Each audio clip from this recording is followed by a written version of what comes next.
Hi, I'm David. I'm Sebastian. I'm Carlos. I'm Urs. And we're II Divo. And thank you for watching Music News. See you soon.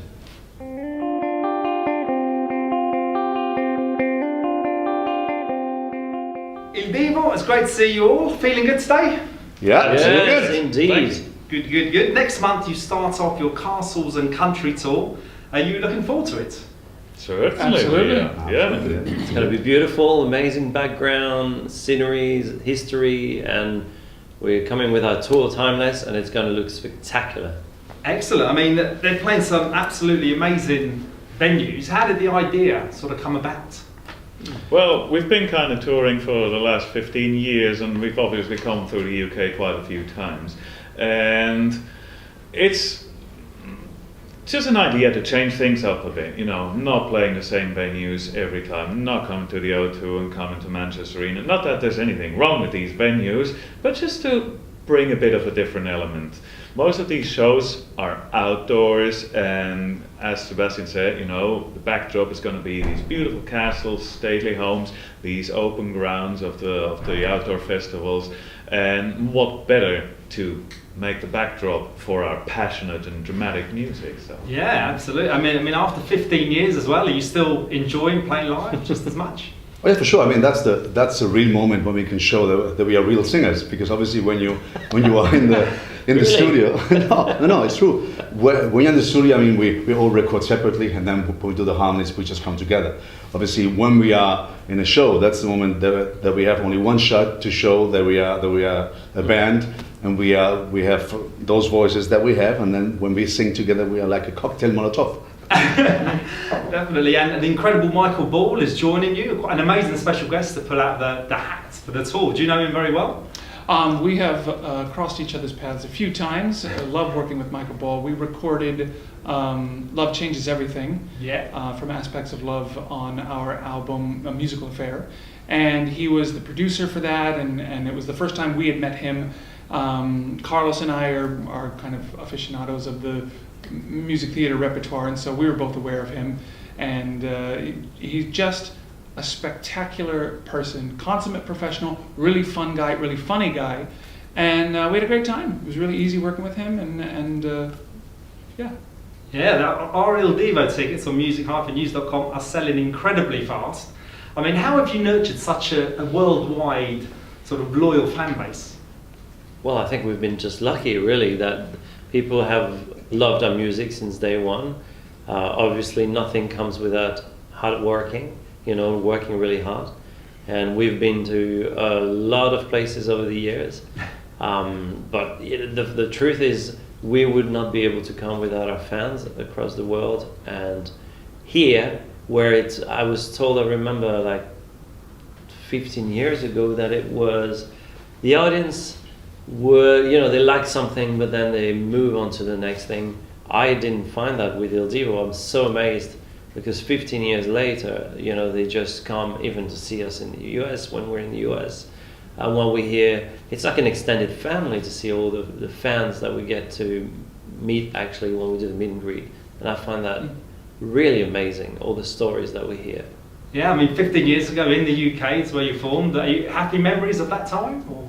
No, absolutely. That was spectacular. I mean, just a funny way of how we all got together with the casting of Simon Cowell, and this vague idea he had, and we all said no, not interested in the beginning, and then somehow still started working together. I remember well saying to Simon in his office, when I saw the sales awards he had, oh, I'd like to manage to get one of these one day, you know, like at least a gold disc. And I remember we did like one of the early morning TV shows in the UK in November, just like 2 weeks after we've launched, and we got a 5 times platinum award for the UK. So very happy memories of our beginnings in the UK, definitely. I mean, back in 2003, did you think that 15 years later you'd have been sitting here selling 30 million albums?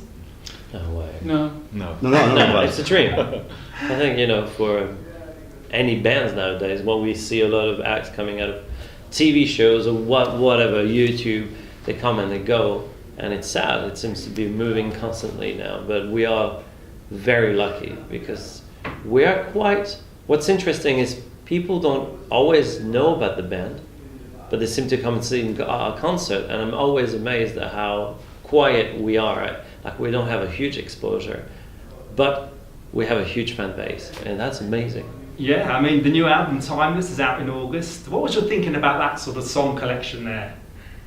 Well, we were looking back across all of our albums as we started this process.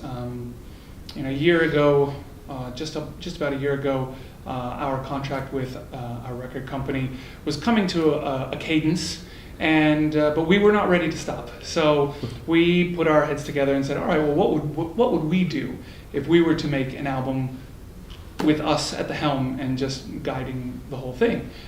And so we said, all right, well, let's look at our previous material. What is it about II Divo that makes it work? We get this question all the time. What's the one thing about II Divo? We can't answer it. We have no idea. But what we can say is that there are so many different types of music that we've gone after. We've gone after music theater, we've gone after Latin music, we've gone after standards, ballads, pop, more classically oriented, and somehow we bring all of these songs into our universe. And so we wanted to make something that was a standout album that was just as iconic as the first one. So we started looking at all the iconic songs kind of across since the beginning of recorded music, and we were able to just narrow it down to one from every decade. And that was our impetus to just kind of, go after the most iconic songs ever written. Yeah, I mean it couldn't have been an easy process. Were any sort of song selection disagreements, shall we say? No. The good thing that we, being together for 15 years. We know exactly what II Divo, what we need for II Divo. So then, of course we give our opinions. We say, okay, we like this song, whatever. But the good thing, we are like a small family. So we just speak about music and we just decide. Yeah, it's an incredible achievement, having sold as many records as you have. As you mentioned, you've got 160 gold and platinum albums, 50 number ones. What achievements for you individually sort of stand out as that was one of my proudest moments? Me singing for the Queen, for, sorry, I forgot, it's not her name, what is it called? Which one? The show? The 60th birthday of her 60th year of reign. That's right. Yeah. The Queen's. No, because I apologize. We sang a few times. The Jubilee, yeah. Yeah, the Jubilee. That's the word. We sang a couple of times actually, or 3 times for the Queen, and I just couldn't remember the. Anyways, so singing for the Queen at the Jubilee, that was, to me, exceptional because first of all, I used to live here for 10 years. Yeah. So I had,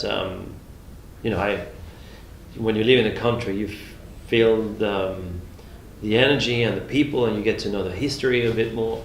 So I was impressed in that sense, right? I don't think there's going to be any Queen that's going to have like 60 years, is that right? In her reign. Reign? Is that how you say it? Yeah. That's right. God, my English, forgive me right now. Out of it. I doubt it. However, I felt privileged that we were able to be invited. There's so few bands that are invited throughout the world, and we were part of that event. That to me was fantastic. Yeah, and for yourselves? Well, there was one. Obviously, when we did the Barbara Streisand tour, we were at the Madison Square Garden, and then in the intermission, they knocked on our door. Someone and opened the door. It was Hillary Clinton, because she was a big fan of II Divo. So we went out. We did the photo with her, and then Bill Clinton arrived saying, "Hey, I should do a tour with you, and you're playing saxophone." So that was an amazing experience. Ever taken him up on that offer? Well, we couldn't do it. It's difficult with the schedules. Yeah. We lost touch. We didn't change phone. We didn't find the song for Facebook. him. Yes. You've sung it in many languages as well. If you had to pick the language of music, what would it be? Love. Excuse me, that's very good. Very good. Well, the main language that we always use is Spanish, that's for sure. Being a Spaniard, of course, Spain is the language of whatever you want to do. Have you started, I know it's very early, but have you started thinking about the next project, album project? We have. Yeah. We have. We're thinking about it, of course, because we have. We have. We are talking about yes, it we have. sporadically. We obviously just about started this world tour with Timeless. We started in Mexico in April. We played about 10 shows now, and we're going through Europe, a few cities, and then the UK, and then we carry this on well into 2019, and we're literally playing all around the world. Yeah, I mean, yeah. you name it, from China to Patagonia. Yeah, probably 2019 fourth quarter. We're planning on releasing a new album, but I'm obviously not going to tell you anything more at this moment. Live album, possibly? No, I don't think so. We're probably going to release another DVD of this show at some point down the line, because we have come to notice that our fans do appreciate that experience very much. Whether they've been to the show and they just look at it again to remember their experience, or they didn't have a chance to catch a live show. But yeah, it's a medium that our fans enjoy very much, so I think we're going to do that again, definitely. When you tackle a new song, do you always have quite a clear vision of what you want to achieve? No. No, we don't. It's a funny process that we've been through. Whether it was a song that we would put forward to the record company or a song that they would give to us, we'd listen to a load of different versions to try and kind of gain a sense of the potential directions it could go. But ultimately, when we would get into the studio, it would be about kind of dissecting the song into manageable, digestible chunks and seeing what the arc of the song how it would develop organically. We do we know approximately where we start in Intimate and we end Big Finale. How we get from Intimate to Big Finale changes from song to song, and we really just kind of take it one line at a time, so that we make sure that we have that build and we have that arc, but we don't blow it out too early and we don't let it dip too late. So yeah, it's really in the moment process. I mean, you mentioned that you're playing all over the world. I mean, do you ever feel like the schedule, I mean, you're always on the move, that the schedule's too much for you? It is in a point, but but that's what you're doing. I mean, obviously we are conscious that that's what we're doing. We are artists. We need to be on tour, because without being on tour, you're not going to go to all the. I mean, to reach all the fans that we have worldwide, and it's tough because obviously, you have this jet lag and time difference and everything. But that's part of the beauty of this business. I mean, you have two sides: the beauty and the negative side is just being tired. But the beauty is you just go to several countries and you meet several people. Yeah, always in a beautiful place. Sunny London today. And you spread the love. That's what Sébastien Yes. said. We came here. Which artists do you listen to relax away from II Divo? Tom Jones, myself, Yeah. Frank Sinatra, is good. That's what I listen to. I love Coldplay. Coldplay is great. Tons of artists. Labyrinth. I've been listening to Labyrinth. Actually, I listen to his live stuff. I like it a lot. His writing and shares how he's doing his writing. I think there's tons of really amazing talents out there. Huge. Yeah. That's what social media, I think, has helped, just for people who didn't have the chance to show their talent. I mean, we live in turbulent times at the moment. Do you think music can play a part in sort of healing the world? Yeah. If the world wants it. I'm not entirely convinced the world wants to heal. Very true. But true. Music For- is healing. Yeah. Music is healing. Music is whatever you want it to be. That's the thing. If you want to put on an angry track and just gnash your teeth, or get depressed and have that be the soundtrack to your life, yeah, you can have that. If you want it to be the happy and sunshine of your life, yeah, it can be that. It can be deep, it can be shallow, it can be whatever you want. And that's why I say, I'm not entirely sure that the world wants to heal, because everyone has different priorities and everyone has a different karmic path in life. So, it's just a soundtrack. It's whatever you want it to be. Excellent answer. And away from music, what would you like to do to relax? I love going to the gym. That helps me a lot. Ever since actually, I started going to the gym when I was about 15, and on and off, depending on where I was, life-wise, career-wise. Also, obviously, with our travels, it's not always possible, but it's something I enjoy very much. And besides that, I'm a bit of a gearhead, so I like motorbikes and cars. So don't get a chance to enjoy that very much because I'm never home and can look after my toys. But by yourself? Myself, I'm just a little bit workaholic because I never stop. So when I should rest, I just produce other things, my own show, whatever, and then I'm always busy doing things. So that's what I do. Excellent. Songwriting, I love hanging out with tons of people and just go in the studio and try to have no expectation of what we have to do, what we're gonna do. So my publishing sends me to places and I go and songwrite with quite a few people, so that's amazing. And the other thing that I love is just being, obviously that's the number one thing, being with my family, with my wife, with my kids, going gardening, cycling with them, going on the beach, surfing, paddleboarding, all this kind of thing like that. I don't surf much, but paddleboarding, yeah. Excellent. In the downtime in between touring and recording the album, love being at home, being out in nature, and I agree with Urs, the whole working out thing.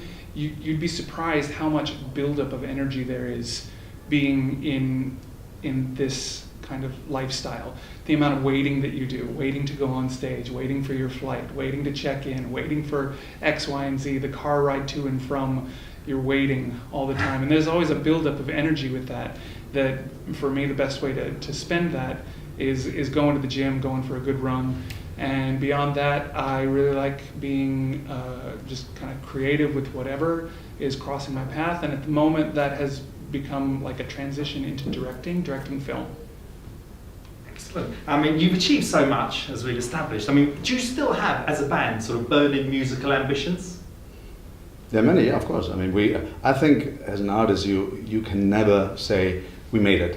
You need always to be there for the fans, because the fans are just expecting that you bring something new. Therefore, we just do all the time a concept album, for example. We did timeless songs from the 30s until now. The album before it was a Latino album. So you need always to give something new, and I think that's the magic of us four. We just never stop thinking to do something new.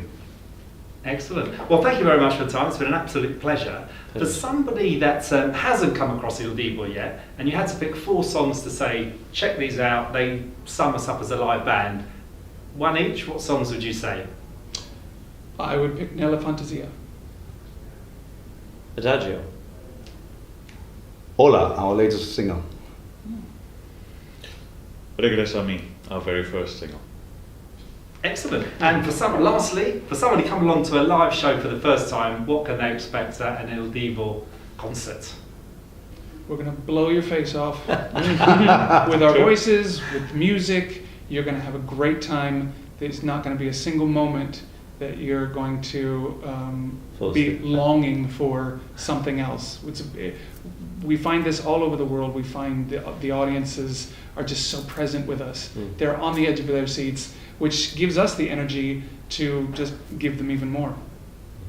Excellent. Well, thank you very much. Any messages to Music News viewers out there? No, just come to see the shows. Music. Yeah, Thank you for all your support. Yes. Keep checking in, ildivo.com or Live Nation. You can find all the tickets online. We hope to see you. We love you and see you soon. Or just call me. Thank you very much indeed. Thank you. Thank you.